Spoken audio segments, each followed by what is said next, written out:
السلام عليكم ورحمة الله وبركاته. ازيكم يا حبايب قلبي؟ اخباركم ايه؟ اتمنى تكونوا بخير وهنا وسعادة يا رب.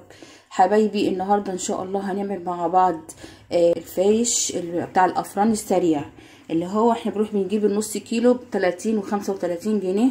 احنا النهاردة هنعمل كيلو دقيق معانا اهوت دوت كيلو دقيق متعدد الاستخدامات.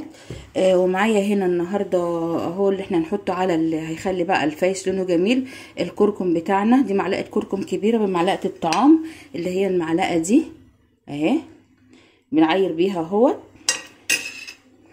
ومعايا هنا كيس خميره فوريه وكيس بيكنج باودر. ده كله احنا دي كلها المكونات بتاعتها، وكوبايه زيت وكوبايتين حليب. انا هعاير بكوبايه يعني نحط واحده والتانيه وراها، يعني دول كوبايتين حليب. ونشوف الدقيق بتاعنا هياخد قد ايه. وذره ملح اهو، هنحط هنا يعني ربع معلقه ملح اهو على الدقيق. وفي نفس الوقت برضو هنحط معلقتين سكر كبار، ادي معلقه وادي معلقه كده. هنحط كل المواد الجافه مع بعضيها يا جماعه. وهنا ادي الكركم بتاعنا هنحطه على الدقيق. وهنحط الخميره، نحط معلقه خميره كبيره كده وحبه صغيرين، يعني الكيس فايض فيها اهو، ما حطيتهوش كله. وهنحط كيس البيكنج باودر كله، كيس البيكنج باودر كله هحطه. ده كده كل المكونات بتاعته اللي بقول لكم سريع وسهل، وهنعمله في البيت. مش هيكلفنا ال20 جنيه. لو عندك حبه لبن فايضين مش هيكلفك حاجه خالص. نبتدي بقى نقلب المواد الجافه كلها كده مع بعضيها، نقلبهم كويس بس عشان يختلطوا مع بعض، عشان الكركم يتوزع على كل الدقيق. هيطلع معاكي بقى طعمه جميل جدا وهايش، وهيبقى احلى من بتاع الفرن كمان، لان احنا عاملينه في البيت بنظافه وحاجه حلوه اهو يا حبيبه قلبي. انا هبتدي اقلب كده كل المكونات كده مع بعضيها بالمنظر ده. بصي هاتيه كده، اقلبي كده. ولو حسينا ان هو هيعوز حبه كركم تاني ممكن احط له في مرحله البس، لان انا هبسه زي الكحك كده. وهننزل بقى بكوبايه الزيت اهي، كوبايه الزيت معايا اهي، انا هنزل بيها كده كلها. وهبتدي بقى اقلب برضو كده بالمعلقه لحد الزيت ما يختلط مع الدقيق بالمنظر ده كده. وهبتدي بقى اعمل بايدي، هي الايد اهم حاجه. المعالق ما بتعملش معانا، بتنجس معانا. احنا ده لو عندك عجان هتعملي فيه، لكن احنا ما عندناش عجان، فاحنا هنعجن بايدينا عادي جدا وهيطلع معانا جميل جدا جدا جدا. بسم الله وعلى بركه الله. بسم الله الرحمن الرحيم. نبست فيه كده لحد ما الدقيق كله يتشرب بالزيت اللي احنا حاطينه.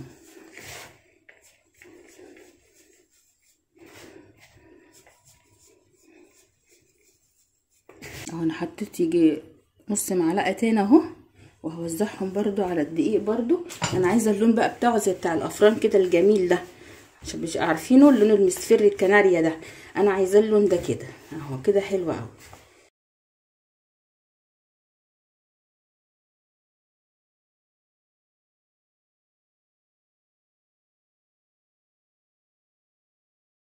بص يا حبايب قلبي بالمنظر ده كده. بسم الله الرحمن الرحيم. انا مدفيه اللبن بسيط عشان احنا طبعا الجو برد الايام دي. لو انت في الصيف ما تدفيش. دي كده كوبايه لبن اهي،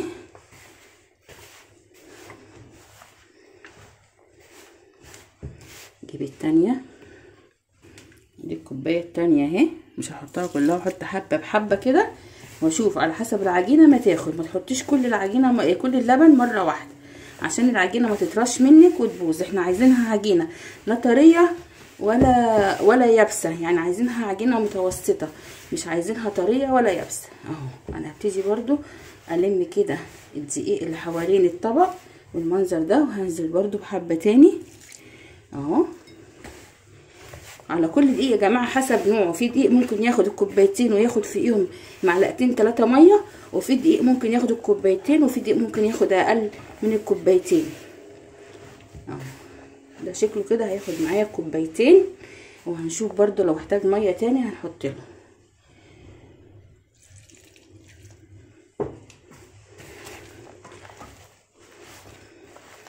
بسم الله، اللهم صل وسلم وبارك عليك يا رسول الله.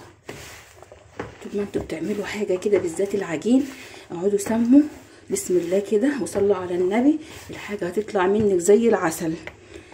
الصلاة على النبي بتزيد الحاجه بركه وبتزيدها جمال. الاكل برضو وانت بتعمليه طول ما انت واقفه كده صلي على النبي، استغفري ربنا، الحاجه بتاعتك تطلع جميله. انا ابتدي اخد بقى حبه ميه من الكاتل كده. بصوا الحبه دول كده مش مكتره، برضه احطهم حبه صغيرين كده بس.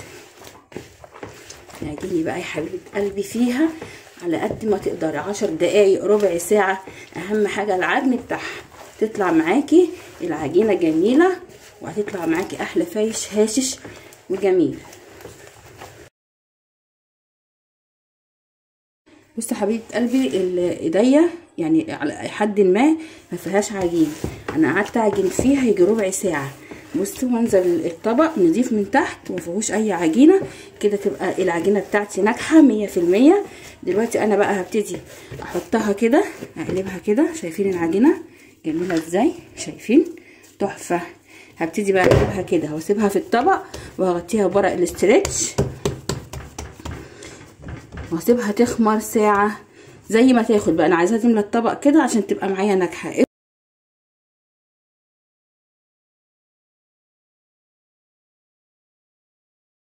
دلوقتي انا حطيت الاسترتش راب على وشها اهو، هجيب بقى فوطه كده وهبتدي اغطيها بيها بالمنظر ده. ايه ده يا نهار موف، الطبق موف والعبايه موف والفوطه موف، كله موف في موف. انا بعشق اللون الموف ده. دلوقتي اهي يا حبايب قلبي انا غطيتها وهسيبها لمده ساعه ساعه ونص زي ما تخمر، وهنرجع بقى مع بعض هنشوف هنعمل مع بعض ايه. يلا بقى يا حبايب قلبي تعالوا نشوف بقى العجينه بتاعتنا اخبارها ايه ونشوف عملت ايه. بسم الله ما شاء الله، الله اكبر، بسم الله ما شاء الله، اللهم بارك. شايفين الجمال والحلاوه؟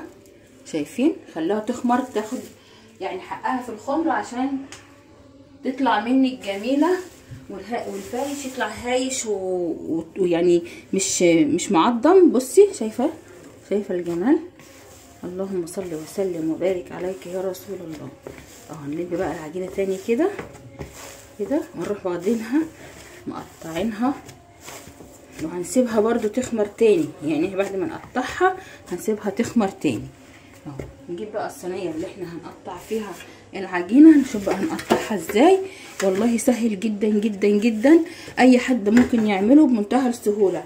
ما تقلقيش، قومي اعملي الفايش ومش هتندمي، هتعمليه جميل جدا. بسم الله ما شاء الله، الله اكبر. بص انا هاخد العجينه على جزئين، عايزه تعمليه زي رغيف الفينو كده كبير وتخين، ما تعملوش رفيع. هتعملي مثلا العجينه دي كلها كده زي رغيف الفينو مثلا بطول الصينيه كده، وتعملي واحد تاني. بس انا هعملهم زي يعني شبه العيش الشمسي كده.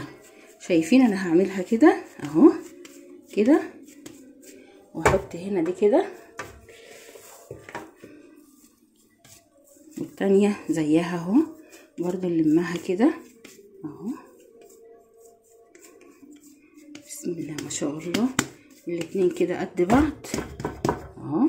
يعني انا هسيبها مش هبططها دلوقتي خالص، انا هعملهم كده بس وهسيبهم يخمروا تاني.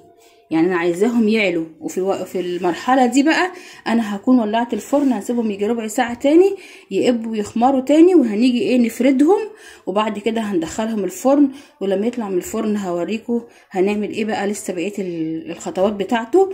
بس هيطلع معاكي ناجح جدا وسهل جدا جدا. انا دلوقتي هروح اولع الفرن وهسيبه يخمر تاني، هحط عليه برضو الفوطه واسيبه يخمر تاني، وما يخمر هرجع لكم. بصوا حبايب قلبي انا قلت هبططه عشان اما يتبطط وهحطه واسيبه يخمر هيعلى، وهو على العلو ده اللي هو هيخمر فيه انا هدخله الفرن، مش هنبطط تاني عشان تبقى الحته سمكها حلو. انا بقى حطيت الاتنين كده مع بعض في الصينيه، فلقيت اما بطط دي هتبقى كبيره جدا فالصينيه مش هتاخدهم مع بعض يعني، فانا حطيت كل واحده في صينيه. هنسوي واسيبها بقى كده، ما تخليهاش رقيقه قوي برضو. بس احنا بقى كده هنسيبها تخمر بالمنظر ده كده تقب، وبعد كده هروح مدخلاها الفرن. نفرد دي برضو مع بعض اهو كده.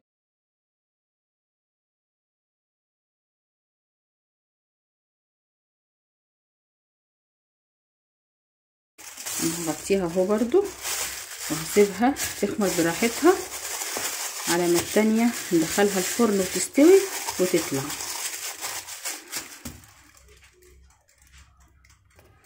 هبص الخمر بتاعها بقى المره التانية بالشكل ده كده. انا هبتدي ادخلها الفرن واسيبها تستوي. بس يا قمر اهو كده الفايش بتاعنا يعتبر انا كده طلعت الرغيفه بتاعت الفايش اللي انا عملتها من الفرن. هسيبها بقى دلوقتي تبرد لمده 3 ساعات على الاقل عشان ما يتكسرش مني وانا بقطعه. وبعد كده هناخده نحمصه في الفرن وهنشوف النتيجه مع بعض. عاوزه اقولك ان هو خد حوالي 25 دقيقه في الفرن سوا، لان هو خمران وفاضي من جوه ما بياخدش وقت في السوا. 25 دقيقه في الفرن بالظبط. وما دهناش الوش ولا بيض ولا اي حاجه. ده الوش بتاعه الطبيعي، ولسه هندخله نحمصه وهيبقى جميل جدا. وبرضك الخمر بتاعه خد حوالي ساعه او ساعه وربع كده عشان كانت الدنيا بارده طبعا، وممكن ياخد منك حوالي ساعه ونص على حسب المكان اللي هو فيه. الخمر بتاع العجينه نفسها هنقطعه بقى مع بعض لما يبرد ونحمصه مع بعض ونشوف النتيجة برضو مع بعض. يا قمر لو انت اول مرة تشوفي قناتي واول مرة تشوفيني، ارجو منك بكده بايديك الحلوة دي ربنا يخليك ويكرمك ويحقق لك كل امنياتك، تعملي لايك وتعملي تعليق حلو كده لو عجبك الفيديو. كده بعد ما برد خالص يا حبايب قلبي، بصوا بقى التسويه بتاعته عشان ما كنتش عارفه امسكه وهو لسه طالع من الفرن. بصوا برضو طري، الطراوه بتاعته حلوه مش ناشف اهو شايفين كده. انا هبتدي بقى ايه، وادي التانية برضو الكبيرة اهي نفس الطريقة اهي جميلة وخفيف مش تقيل، يعني على قد كبرها كده مش تقيلة. هبتدي بقى نمسك بقى الفايش بتاعنا نقطعه مع بعض. انا امسكه ان شاء الله كده نقطعه مع بعض. ودي الصينية اللي انا هرص فيها اللي انا هقطعه بالراحة كده يا جماعة بسكينة مشرشرة عشان هو كده هيتفرول مننا. بصوا بالمنظر ده كده. عايزاه تعمليه اعرض من كده اعمليه اهو. بصوا بالمنظر ده كده شايفين طلع عامل ازاي. كمان لو انا سبته بارد شويه عن كده هيبقى احلى واحلى. شايفين المنظر جميل جدا. هبتدي ارصه كده في الصينيه اهو. بس ايه يعني في حته منه طلعت مني خفيفه، او ممكن تكون دي بتاعتها كده. نحطهم كده على بعض اهو. هنبتدي بقى ايه نقطع الباقي كده مع بعضينا اهو. خلي الحته عريضه شويه كده. حسيتي ان الحته طالعه معاكي طويله وعايزه تقسميها اقسميها مفيهاش اي مشاكل. يعني ممكن اقسمها 2، يعني ممكن كده لو طلعت معاكي طويله كده وانت مش عايزاها الطول ده كله ممكن نقسمها 2. هي لو بردت عن كده كمان هتبقى احلى كمان وهتتقطع معايا بسهوله. بس انا عندي بقى مستعجلين عليه وعمالين يقولوا يلا يلا عايزين ندوقه، فقلت ايه اقوم اقطعه. بصوا اهو بمنتهى السهوله. الحته الكبيره نقطعها 2 كده وهيعمل لك بقى كميه حلوه جدا. الكيلو ده هيطلع لك قد 2 كيلو من اللي بنجيبهم من الفرن. كده انا دخلت صينيه الفرن ودي الصينيه التانية اهي بنرصها اهي. هو لازم يا جماعه يطلع منه فرافيت كده لان هي العجينه بتاعته هشه جدا، فلازم يتفرفت مننا زي الكيكه كده. العجينه بتاعته بصوا خفيفه والحته جميله ازاي، خفيفه وتحفه اهو. انا دخلت صينيه الفرن، وطبعا طول ما هي في الفرن احنا هنقعد نقلب فيها كل شويه مش هنسيبها.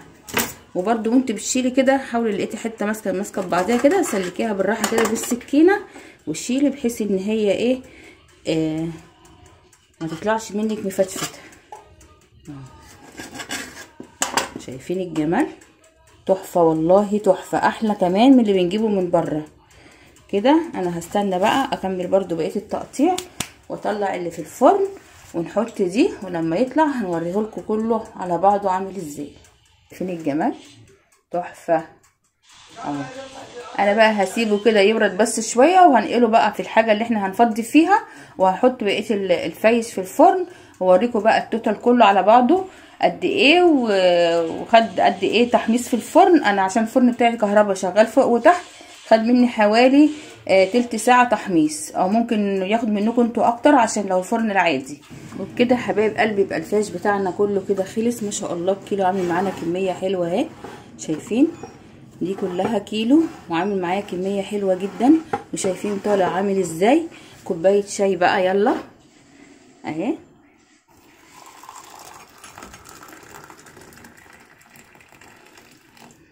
كوبايه شاي مع التوست او الفايش. يلا وحطي الجبنه وتعشي عشا خفيف وجميل، او الصبح افطار حلو كده مع كوبايه الشاي الصبح. شايفين بقى الجمال، شايفين من ورا ومن قدام، شايفين خفيف، بصوا خفيف جدا وحلو. هو طبعا لسه طري شويه عشان لسه طبعا ما نشفش، كل ما بيطلع من الفرن وتسيبيه في الهواء شويه هينشف يبقى مقرمش وجميل، وهو برده مقرمش اهو.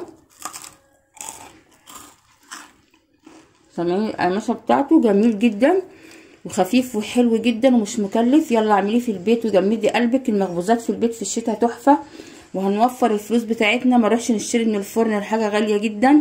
احنا دلوقتي بنعملها في البيت بمنتهى البساطه وبنوفر، وحاجه نظيفه ومضمونه. ما تنسينيش بقى في الاشتراك في القناه. اعملي بقى يلا الفايش بطريقتي، هتعجبك جدا جدا جدا، وطالع ناجح جدا جدا جدا والله، مش عشان انا اللي عاملاه بس والله طريقته حلوه جدا، ومش مكتوب ومش معضم وهاشش. بصي شايفه تتقطم ازاي؟ هي طبعا لسه طريه شويه عشان لسه طالعه من الفرن، فهو طبعا كل ما بيقعد بينشف. جربيه حبيبه قلبي ومش هتندمي. مستنيه تقولي رايك وبتتابعيني من انهي بلد يا قمر. وتشرفيني في قناتي لو عجبك الفيديو، وتعليق حلو منك كده. والسلام عليكم ورحمه الله وبركاته.